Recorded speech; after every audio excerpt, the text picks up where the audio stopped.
دواړو طرفو زموږ دا غوښتنه چې سوله وکړي. زموږ په دغه جنګونو کې زما وروڼه تللي دي، همسایګان وتللي دي، قریبان وتللي دي. موږ ټوله یې دې جنګونو ته لاسه در په در رسوي. اخر موږ مجبور یو چې څه وکړو. جنګونه پرېږدئ، جنګونه بس دي. په جنګو کې خیر نشته، هېچا د جنګو څخه خیر نه دی وړی. زه دلته په 200 روپۍ په 1,500 روپۍ باندې زه دلته روزانه کوم. نو زما کور زه به چشي وساتم په 1,500 باندې په والله که خیر نشي.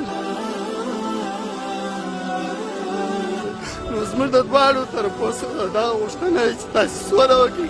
دا ستړي ولس ټوله ولاړ دي، دا ګرده د خوارۍ دپاره راغلي دي چې ماښام خپل عیالو ته یې 500 روپۍ ویسي.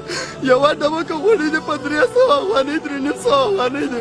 اوس دا سړی په 50 روپۍ د ورځې کار کوي. نو دا خلکو سره زما دا غوښتنه ده، د شتمنو خلکو سره زما دا غوښتنه ده چې د ستړو سره کومک وکړي.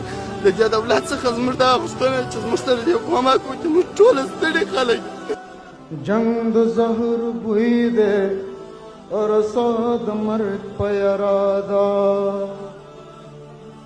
جنگ د زهر بوی دے اور سود مرگ پیرادا.